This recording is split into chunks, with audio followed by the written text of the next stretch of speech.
Mesdames et messieurs, bienvenue sur la télé-école, la chaîne 100% éducative. Vous êtes sur le plateau de Science Tech, qui est l'émission qui aborde tous les sujets scientifiques et technologiques. Aujourd'hui, nous parlons d'enseignement. C'est un sujet d'actualité parce que tous les étudiants apprennent. On va à l'école, que tu sois enfant ou grand. Mais il y a une particularité, c'est qu'aujourd'hui, on utilise beaucoup les cours en ligne, d'où notre thématique, enseignement numérique et e-learning. Pour pouvoir développer notre thématique, j'ai un invité qui s'y connaît très bien parce que c'est un professeur et il utilise beaucoup les outils numériques pour pouvoir faire des cours en ligne. Il s'agit de monsieur Ousseynou Diop. Bonjour monsieur. Bonjour, merci beaucoup. Ouais, je vais très bien. Ouais. Merci d'avoir accepté l'invitation de Télé-École. Merci pour l'invitation. C'est un plaisir de recevoir un as du numérique. Donc, je tiens à signaler que monsieur Ousseynou Diop est développeur web, mais aussi fondateur de l'entreprise hahala.co. Donc, c'est vraiment une personne qui s'y connaît bien sur la thématique et qui peut bien nous aider à comprendre et aussi avoir quelques informations sur les cours en ligne, comment les optimiser, comment mieux faire. Parce qu'on va pas mentir, il y a beaucoup des étudiants qui ne se sentent pas très à l'aise lorsqu'on utilise le numérique par rapport à l'enseignement classique. Donc, on va commencer à discuter avec notre invité parce que je sais qu'il a beaucoup de choses à nous dire et on va s'intéresser à son parcours. Comment il a fait pour devenir développeur web, mais comment il a aussi fait pour créer son entreprise parce que c'est pas une chose facile. S'il a fait, c'est qu'il y a vraiment de la matière. Alors, monsieur Ousseynou, je reviens vers vous. Comment vous avez fait? Quel a été le parcours du monsieur? Merci beaucoup. D'abord, merci beaucoup pour l'invitation. Je vous en prie. Voilà, j'ai beaucoup apprécié le cadre et toutes les personnes qui travaillent ici. Moi, je m'appelle Ousseynou Diop. Je suis à la base développeur. Comment j'ai commencé? Je n'ai pas suivi un parcours académique typique, mais moi, personnellement, je me suis formé en ligne. C'est-à-dire aujourd'hui, je suis bien placé pour parler du sujet. Au-delà de ma formation personnelle, j'ai accompagné près de 10 000 personnes de se former en ligne et de trouver des opportunités.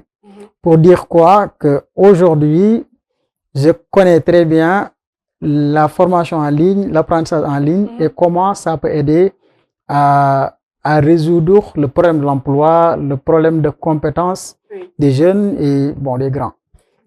Donc, comment j'ai commencé? Après mon bac, je voulais faire une formation dans les grandes écoles, mais j'avais pas la possibilité. Souvent, c'était cher. Souvent, c'est un peu compliqué et le temps. Je me suis dit, qu'est-ce que je peux faire pour avoir ces compétences, même si bon, je ne vais pas aller m'inscrire dans les écoles. C'est un de mes profs, mathématiques et sciences de l'économie. Donc, lui, il m'a recommandé une autre alternative, c'est-à-dire d'aller sur Internet, se former là-bas. Comme au début, je parlais beaucoup l'anglais, l'arabe aussi. Donc, j'ai cherché des cours, des formations en anglais. C'est là où j'ai découvert la magie de l'Internet. C'est-à-dire aujourd'hui, être en Afrique, accès au même contenu qu'un Américain à Silicon Valley ou à San Francisco. Donc là, j'ai commencé à feuilleter sur Internet, MIT, Harvard et Stanford. En même temps, je regardais d'autres contenus de d'autres YouTubeurs. C'est là où je me suis dit, comment c'est possible? Moi, 3 mois en arrière, je ne savais rien de ce qu'est l'informatique et aujourd'hui, je sais développer des applications et des sites Internet. Juste en 3 mois. Voilà, juste en 3 mois, j'ai déjà les bases. Voilà, les cours, les profs, et aussi la motivation personnelle aussi, c'était au rendez-vous. Après la formation, reste l'autre partie de l'équation, c'est-à-dire comment utiliser ces connaissances pour créer de la valeur. C'est-à-dire comment je peux accompagner ou bien participer au développement d'une entreprise. C'est là où j'ai rejoint une entreprise appelée Volcano. Abdul m'a beaucoup aidé. Il m'a pris comme stagiaire. Je commençais à travailler là-bas. Par la suite, il m'a envoyé chez un de ses clients, Wikari. Là, à UCAD, j'ai commencé en tant que stagiaire. Ensuite, je suis devenu leur lead développeur. J'ai recruté des gens presque partout au Sénégal. UCAD, Université de Thiès, Sonatel Academy et toutes les écoles. J'ai eu à recruter des gens, à les former, à les aider à monter en compétences. Après, Sénégal, j'ai eu à travailler en tant que mentor chez Open Classroom, toujours dans le domaine de la formation en ligne. Après Open Classroom, j'ai eu à travailler avec des entreprises marocaines, entreprises françaises aussi. Okay. Donc là, Ousseynou, c'est représente des milliers et des millions d'Africains. Comment? Par exemple, aujourd'hui, il y a un fossé entre ce qu'on apprend dans les écoles et les vrais besoins du marché. Donc, en tant qu'entrepreneur, chaque jour, nous recevons des jeunes qui ont fait des bac plus 3, bac plus 5, mais quand même qui ne savent rien réaliser. C'est paradoxal. C'est-à-dire qu'ils passent après bac plus 5, même souvent en informatique, et on te demande de coder un site simple, tu ne sais pas. Parce que tu as appris énormément de théorie et là, tu ne peux pas réaliser des tâches. Donc, je me suis dit, comment je peux faire pour aider toutes ces personnes? C'est là où j'ai commencé à faire des vidéos sur YouTube. Des vidéos en français et en Wolof surtout. Je suis parmi les premières qui ont enseigné le codage en Wolof sur Internet. Vous pouvez aller vérifier, aller sur YouTube, taper Kharala Academy. Vous allez voir qu'est-ce que j'ai fait. Donc, après cette étape, comme YouTube, c'est très limité et leur algorithme, c'est-à-dire vous suivez une vidéo de telle école, contenu éducatif, la vidéo est finie, YouTube te propose un contenu divertissant. Bon, peut-être vous n'avez pas besoin de people pour le moment, tu es sur YouTube pour apprendre. Donc c'est là où je me suis dit, bon, je vais créer une plateforme où je centralise tout ce contenu. C'est là où j'ai commencé Kharala Academy. Aujourd'hui, près de 10 300 personnes sont inscrites sur la plateforme, sont en train de se former. On a formé dans nos bootcamps 499 personnes pour un taux d'insertion de 92%. Juste pour vous montrer l'efficacité des cours en ligne. Très efficace. Franchement, je suis bluffée par le volume de l'entreprise. Les chiffres sont très grands. Je ne m'y attendais vraiment pas. Mais ça, en fait, je viens de me rendre compte vraiment que c'est efficace. Oui. Mais aujourd'hui, j'ai vraiment envie de parler de comment, parce qu'il y a beaucoup de personnes qui n'aiment pas les cours en ligne. Mais si vous me donnez ces chiffres-là, c'est que vous avez utilisé peut-être une autre méthodologie, une autre manière de faire pour faire en sorte que ces étudiants-là se retrouvent dans un bon cadre au niveau enfin, on va dire en ligne. En ligne. Je vais commencer avec ma la deuxième question. Qu'est-ce que c'est que le e-learning? Comment ça a débuté jusqu'à aujourd'hui? Le e-learning, c'est deux mots. Nous avons le e et le learning. Learning, ça veut dire apprentissage, électronique. C'est-à-dire utiliser la technologie, l'informatique, le digital pour enseigner ou bien pour apprendre. Ça, c'est le e-learning. Le e-learning a débuté vers les années 90 avec le début de l'Internet. Les gens déjà commençaient à explorer des pistes de se former en ligne. Pourquoi aujourd'hui, à la base, qu'est-ce qu'on faisait? Il y a les industries qui sont là, qui ont besoin des ressources humaines. Ils vont soit financer les écoles ou bien attendre que les écoles forment et recruter. Mais à un moment donné, moi, je suis dans un poste professionnel et je ne veux plus retourner à l'école pour me former. Donc là, il faut une alternative pour monter en compétence dans une entreprise. Les gens ont commencé, pourquoi pas, tester le e-learning. Le début, qu'est-ce qu'on faisait? C'était des MOOC, Massive Open Online Courses. Donc, des cours en ligne ouverts à tout le monde, massifs. Donc, c'est là où les gens ont commencé. Jusqu'à aujourd'hui, on parle de vraiment expérience immersive dans l'apprentissage, de l'apprentissage aussi gamifié. Mais au début, c'était uniquement des MOOC enregistrés par un professeur, publiés en ligne, que vous pouvez suivre.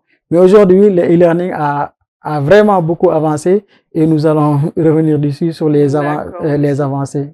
Quels sont les avantages que le e-learning a par rapport à l'enseignement classique?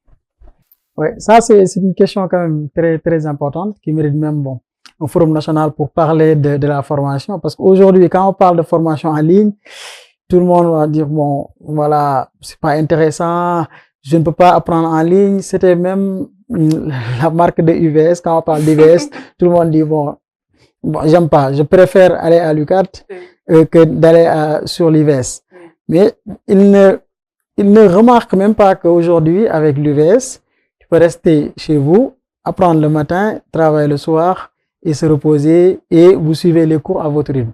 Donc aujourd'hui, quand on revient sur la partie apprentissage en ligne, selon Banque mondiale, d'ici 2030, 300 millions d'emplois en Afrique subsaharienne requièrent minimum des compétences de base en numérique. C'est-à-dire aujourd'hui, ce qu'on appelle nous digital literacy, c'est la littérature digitale, les bases, manipuler une machine, etc. Donc, comment nous pouvons former toutes ces personnes? On ne peut pas créer d'autres universités, d'autres écoles pour former ces personnes. Donc, il y a une alternative qui est le e-learning. Ça, c'est l'un des avantages, la capacité à toucher maximum de personnes, à les former en temps réel.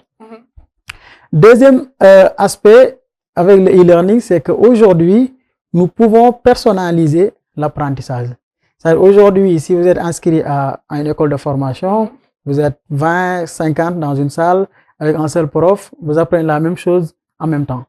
Mais le e-learning, on peut s'inscrire dans une même formation, mais peut-être vous préférez les e-books, moi je préfère les vidéos, d'autres des audios. Donc vous suivez, on personnalise l'apprentissage. Autre chose aujourd'hui, c'est que le coût vraiment est très faible. Aujourd'hui, si vous prenez une école ici qui offre des formations en présentiel et des formations en ligne, vous avez remarqué que les formations en ligne sont moins coûteuses. Ça, c'est les coûts aussi, ça c'est très important. Par exemple, en Afrique, ici, on perd minimum chaque jour 2 heures de temps dans les embouteillages. Donc, on peut économiser ça pour apprendre, pour se former en ligne. Donc, les avantages sont vraiment nombreux et personnalisation, touche un maximum de personnes, les coûts réduits, possible d'apprendre à votre propre rythme. Peut-être vous voulez travailler le matin et le soir vous formez. Donc, vous voyez qu'il y a quand même beaucoup d'avantages aujourd'hui. Il y a beaucoup d'avantages, mais ce que je ne comprends pas toujours, c'est qu'il y a des gens qui préfèrent les cours classiques que les cours en ligne. Franchement, j'aimerais que vous puissiez développer ça, parce que je vais prendre mon cas à moi. J'ai du mal avec les cours en ligne. Et je sais que je suis pas la seule, parce que je discute aussi avec des amis, des camarades de classe, c'est compliqué. Souvent, on dort.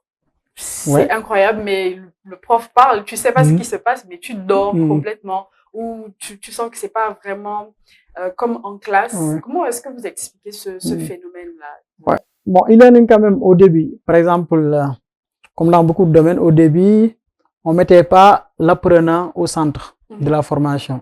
C'est-à-dire, quand on conçoit la formation, l'apprenant ne prend, on lui contacte pas, on discute pas avec lui. Donc, on se cache quelque part, on discute entre experts, on conçoit des modules, ensuite on essaye de les distribuer en ligne, ça ne marche pas. Bon, il faut savoir quelles sont, par exemple, les différentes approches de formation, comment les gens se forment, comment les gens apprennent. Donc, c'est à partir de ce moment que vous pouvez personnaliser l'apprentissage pour engager l'apprenant. Parce que l'engagement sur un cours en ligne, c'est un challenge quand même. Dans une classe, bon, on peut identifier les élèves qui ne participent pas, les étudiants qui dorment dans les classes. Mais aujourd'hui, je peux rester chez moi, allumer mon ordinateur, rejoindre le lien du cours, ensuite sortir, faire autre chose. Donc ça, c'est très compliqué. Donc, comment faire aujourd'hui pour que l'apprentissage soit intéressant comme en présentiel? Première chose, il faut offrir une meilleure expérience. Qu'est-ce que je veux dire par meilleure expérience?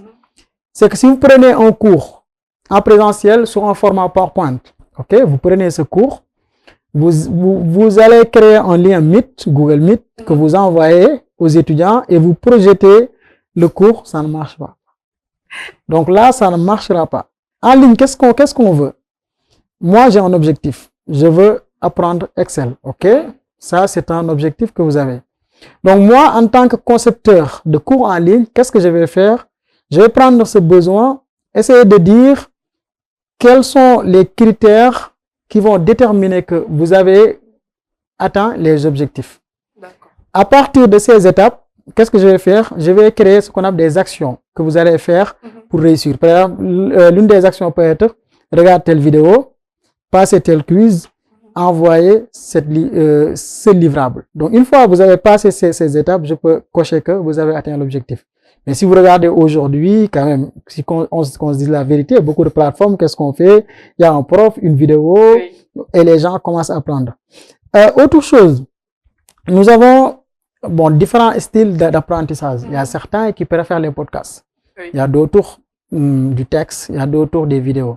Donc là aussi, si vous voulez que votre cours répond aux besoins de l'apprenant, il faut le personnaliser selon les styles d'apprentissage de l'apprenant. Mais si on arrive à faire ça, je suis sûr que vous tous, vous allez aimer. Parce que nous tous, on regarde, on écoute les podcasts, on aime regarder les vidéos divertissantes. Aujourd'hui, pour apprendre l'anglais, il y a une application qu'on appelle Duolingo. Duolingo, beaucoup l'utilisent et ils passent énormément de temps sur l'application. Pourquoi? Ils ont offert une expérience d'apprentissage meilleure, personnalisée selon l'apprenant. J'ai utilisé cette application et franchement, la personne qui utilise, elle participe. Elle participe. Déjà, il y a des images, c'est beau, il y a des couleurs, exactement. Tu participes, franchement, et peut-être c'est ce qui nous manque dans les cours en ligne. Surtout. L'action, là, de pousser la personne, l'apprenant à vraiment faire quelque chose. Peut-être c'est ce qui nous manque parce que moi, je dors. Beaucoup, comme beaucoup, Je dors pendant les cours en ligne. Je sais que c'est pas bien, mais je ne sais pas comment ça se fait, mais je somnole, je dors complètement. Et j'espère que à partir d'aujourd'hui, pour la classe de l'année prochaine, je pourrai être plus réactive. Peut-être que des professeurs, je vais tomber sur des bons professeurs qui ont la bonne technique. Parce que souvent, même, vous pouvez avoir un bon prof, mais la plateforme où on fait le cours, parce qu'il faut, dissocier la personne qui conçoit le cours et celui qui doit le distribuer ou bien qui doit l'enseigner. Ça, c'est deux choses. Par exemple, quand je conçois le cours, nous, on nous appelle soit Digital Learning Experience Designer, voilà, des concepteurs d'expériences d'apprentissage en ligne, ou bien on prend un ingénieur pédagogue classique, on la forme sur l'utilisation des outils digitaux pour concevoir des cours. Mais si, par exemple, vous voulez offrir des cours en ligne et vous n'avez pas d'ingénieur pédagogue ou bien un Digital Learner Experience Designer, ça, c'est compliqué. Et qu'est-ce que vous pensez de la réalité virtuelle dans tout ça? Est-ce que vous pensez que ça va améliorer l'expérience des cours en ligne, par exemple? La réalité virtuelle, surtout en Afrique, ça va beaucoup aider. Parce qu'aujourd'hui, ceux qui font la physique, l'électronique, ont du mal à créer des solutions. Vous voyez pourquoi? Je taquine souvent mes amis profs de physique en disant que vous êtes prof de physique, ça ne veut pas dire que vous êtes physicien. Ça, c'est important. Parce que là, vous n'avez pas cette expérience, vous apprenez que des théories, mais dans la vie réelle, comment ça se passe? Rien. Imagine aujourd'hui, on apprend à un élève comment manipuler des molécules, etc. Donc là, avec l'expérience, la réalité virtuelle ou la réalité mixte, l'enfant peut toucher l'affaire, il peut comprendre vraiment comment les moteurs se sont conçus, quels sont les différents éléments. Mais si on l'apprend uniquement sur papier ou bien sur un ordinateur, l'enfant ne touchera pas ou ne sentira pas le vrai sens de l'outil. Donc la réalité virtuelle, la réalité augmentée va beaucoup aider et va beaucoup quand même, c'est l'une des tendances même de l'e-learning, de la formation. Par exemple, aujourd'hui, dans votre salon, avec votre casque d'Apple, vous pouvez, casque Apple Vision Pro, vous pouvez suivre un formateur à Stanford, voilà, comme si vous étiez à la même salle. J'aimerais bien que cette dimension-là arrive en Afrique. Peut-être que ça va nous permettre de changer un peu de mode. Parce que je me dis que, est-ce que les Africains ont été éduqués à ça? En ligne? Oui. Parce qu'après la Covid, c'est arrivé comme ça, on n'était pas habitués, mais je trouve qu'on n'a pas été, sensibilisés, on n'a pas été suivis dans ce monde, on nous l'a juste imposé. Est-ce que c'est pas aussi ça qui fait en sorte que il y a beaucoup qui se perdent là-dedans? Oui, si on regarde, nous, en tant que francophones, on aime beaucoup quelqu'un qui nous guide, dans tous les domaines. Je veux me marier, je vais consulter telle ou telle personne. Est-ce que je veux me marier avec telle personne ou pas? Donc nous, en réalité, on est comme ça. Pourquoi c'est difficile quand même de faire ce qu'on appelle le paradigme, de changement de paradigme? Comparé au monde anglophone, comme moi, je me suis beaucoup formé dans les plateformes d'anglophones, Oui. là-bas, on a une seule philosophie.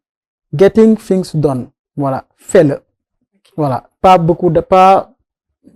de question d'attendre quelqu'un. Mhm. Pourquoi aujourd'hui, c'est difficile quand même de dire aux gens que c'est possible de vous former en ligne. Si vous regardez beaucoup de plateformes africaines, qu'est-ce qu'ils font? Ils publient tout le temps des contenus éducatifs. Leur dire que, voici les bénéfices de se former en ligne, vous pouvez avoir tel métier, tel métier. Oui. Mais ailleurs, c'est autre chose. Ils ont dépassé ces sujets. Donc, c'est important aussi cet aspect d'éducation, comme ce que d'ailleurs vous faites, ça c'est très important, d'inviter des gens, de parler de la formation, de parler aussi, parce que moi je connais, j'ai formé des gens à 100% en ligne qui aujourd'hui travaillent dans des grosses boîtes. Oui. Ça veut dire si on invite ces personnes dans les télés, ils vont vulgariser cette approche de la formation. Donc l'information, il faut que quand même l'information passe pour que les gens s'en rendent compte. D'accord. Comment l'enseignement numérique contribue-t-il à l'accessibilité de l'éducation pour tous les apprenants? Oui, quand même, les opportunités sont immenses. Donc, si on regarde l'Afrique, d'ici 2050, 2060, on aura 1 milliard de jeunes. Donc, c'est 1 milliard, on ne peut pas les former dans des campus. Voilà. Souvent, sont quelqu'un qui est à Kédougou ou bien dans une région très loin de Dakar. Il veut suivre une formation en développement ou en marketing digital. Oui. Aujourd'hui, il n'a qu'une seule possibilité, se déplacer à Dakar pour se former. Avec le numérique, ça rend la connaissance accessible partout et pour tout le monde. Avec votre téléphone, vous avez accès aux données mobiles, vous activez vos données et aujourd'hui, vous pouvez vous former. Moi, en réfléchissant sur la question, j'avais eu à travailler sur un début de solution pour ceux qui sont dans des zones où il n'y a pas d'électricité, où il n'y a pas de connexion Internet. Oui. Je réfléchissais sur des postes éducatifs ou bien postes d'apprentissage. Comment ça se passe? On amène solaire là-bas, on amène un pont solaire, on amène de la connexion Internet et des ordinateurs. De ce fait, toutes les personnes qui sont dans la zone se connectent non seulement gratuitement, mais ils apprennent. Oui. Parce que l'apprentissage aussi, il y a l'aspect social, où les gens, vraiment, je vais aller à l'école, je connais telle personne, demain on a diplômé dans une même école. Donc, dans ce cas-là, tout le monde vont se connaître, ils vont discuter ensemble. Donc, ça peut résoudre le problème d'accès. Autre problème, c'est que nous avons des personnes qui ont des handicaps et aujourd'hui, elles ne peuvent pas se déplacer, mais elles peuvent créer de la richesse ou bien de la valeur. Oui. Comment ça se passe?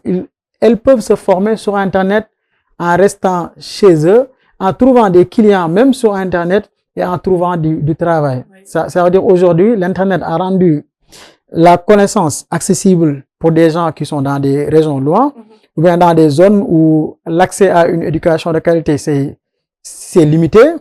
Oui. Des personnes qui ont un handicap, etc. Ou bien des personnes aussi qui ne parlent pas peut-être la langue qu'on utilise dans les formations classiques. Oui. C'est-à-dire aujourd'hui, avec Harala ou autres plateformes, vous pouvez vous former dans les langues locales africaines. Demain, vous pouvez apprendre le marketing digital en Wolof, en Pulaar, en Swahili. Donc franchement, c'est ce qui fait peut-être l'originalité de votre plateforme. C'est parce que en même temps, c'est l'informatique, oui, mais il y a cette partie de notre culture africaine qui est la langue. Il y a beaucoup qui ne parlent plus leur langue parce que on apprend avec le français, par exemple. Moi, ma langue maternelle, c'est le Pounou, mais malheureusement, je ne la parle pas. Pourquoi? Parce que je suis allée à l'école à 3 ans. Dès 3 ans, on te parle que le français. Oui. Tu passes presque toutes tes heures on va dire de journée à l'école. Tu es obligé de parler que le français. Ce qui fait en sorte que tu perds ces racines-là, on va dire, cette identité-là de toi. Et grâce à cette plateforme, il y a un peu un rappel aux sources. Je sais pas, c'est ce qui m'attire beaucoup parce que c'est original. Et franchement, vous avez très, très bien réfléchi. En tout cas, c'est important. Même le nom, quand vous regardez le nom, vous allez voir que Harala, Ça veut dire technologie en Wolof. Ok. Parce que nous, on se définit comme plateforme éducative panafricaine. Mhm. Par exemple, aujourd'hui, comment connecter l'Afrique grâce à l'éducation et à la technologie.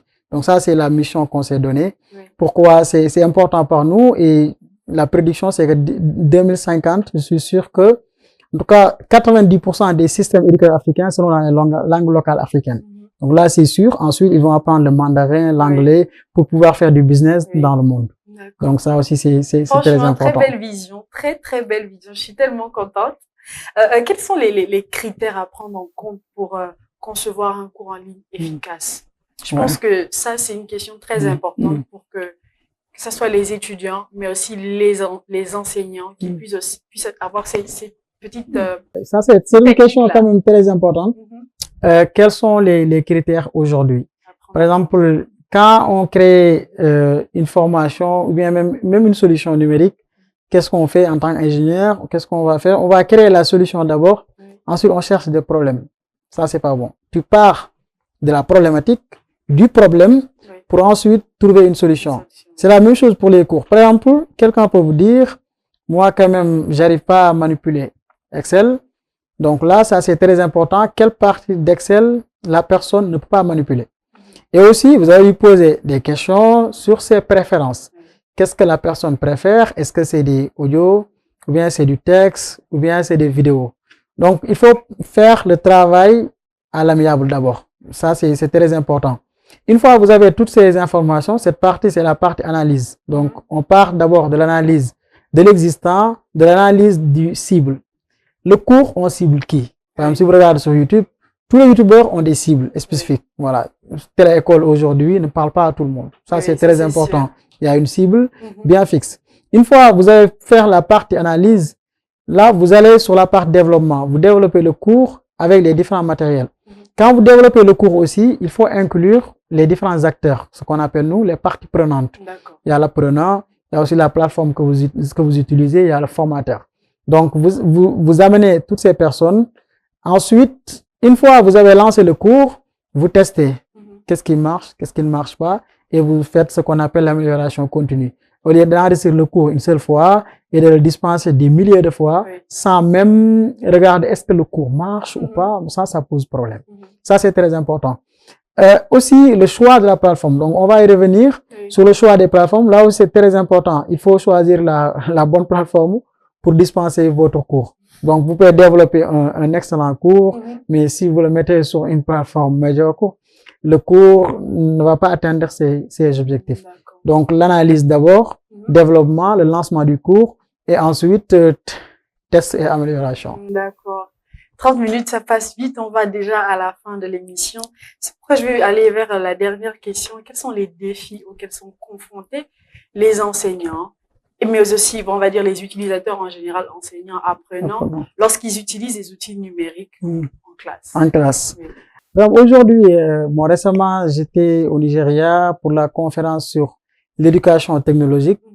Donc là, il y avait un problème majeur ici en Afrique, c'est que les enseignants ne sont pas formés à l'utilisation du numérique. C'est-à-dire, ils n'ont pas ce qu'on appelle le digital literacy. Ils n'ont pas les bases de l'utilisation du numérique. Pourquoi l'urgence est de voir comment faire pour outiller d'abord ces enseignants?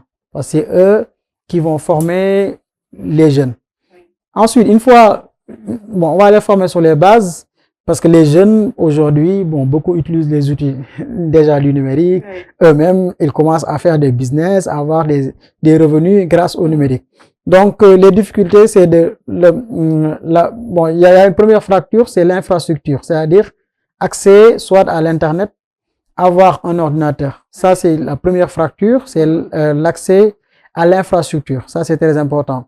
Deuxième fracture, c'est la connaissance, c'est-à-dire comment faire pour manipuler cet outil. C'est-à-dire, j'ai un ordinateur, mais comment le manipuler. Troisième fracture, c'est une fois j'ai appris à manipuler l'ordinateur, comment je peux faire pour créer de la valeur? C'est de transmettre le savoir ou bien d'avoir des opportunités. Donc ça, c'est 3 fractures. Si on arrive à régler, je pense que nous pourrons aider beaucoup d'étudiants et beaucoup de formateurs. Merci, monsieur Seynou, franchement, pour tous ces conseils. J'espère que les enseignants qui nous regardent ont vraiment pris note parce qu'on en a vraiment besoin, nous, les étudiants, pour être plus concentrés. Parce que la jeunesse aujourd'hui, c'est l'avenir de demain. Si on n'est pas bien enseigné aujourd'hui, c'est compliqué et c'est comment dire, le devoir d'un enseignant d'apprendre de prendre en compte tous ces facteurs-là pour pouvoir produire un bon cours et pour que les élèves sortent avec quelque chose de bon en tête. Est-ce que vous avez un conseil à donner à tous les fanatiques de développement web qui veulent se lancer mais qui ont peut-être peur? Parce que moi, j'avais peur de ça. Je me suis dit, wow, c'est développement web, c'est pas pour moi. dur. C'est ça, hein? Est-ce que vous avez un conseil pour eux? C'est ça. Par exemple, bon, souvent, le métier, qu'est-ce qu'on fait? C'est-à-dire, d'abord, tu pars de ton objectif. Quel est mon objectif?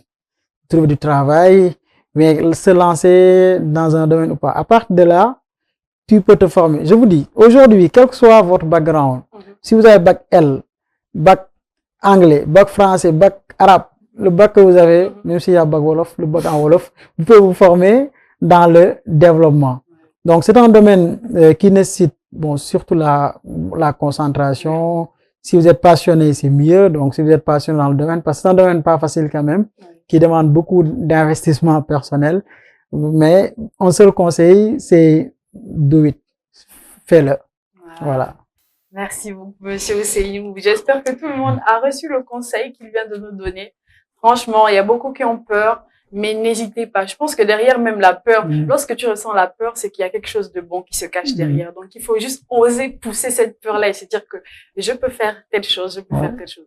Et pour toutes les personnes qui sont sceptiques par rapport au cours en ligne comme moi, soyons un peu plus ouverts. Je pense que ça dépend aussi de la conception qu'on a dans nos têtes. Si on essaie d'être un peu plus ouvert par rapport à cela, peut-être qu'on va voir les cours autrement aussi. Donc, je rappelle que aujourd'hui, nous avons parlé de l'enseignement numérique, donc e-learning. Et je recevais monsieur Ousseynou Diop, qui est un développeur web, mais aussi fondateur de l'entreprise Rahala.co. C'était un plaisir de vous recevoir. Merci beaucoup d'avoir tenu. Vraiment, il a bien géré son rôle aujourd'hui. Il nous a beaucoup enseigné. Merci. On a beaucoup appris. Je vous rappelle que nous sommes sur la télé-école, la chaîne 100% éducative, et que nous étions sur le plateau de Science Tech, qui est une émission qui aborde tous les sujets scientifiques et technologiques. Alors les amis, c'était un plaisir d'être avec vous encore. On se revoit pour une prochaine fois, une autre thématique, un nouvel invité pour une autre émission. Au revoir, à la prochaine.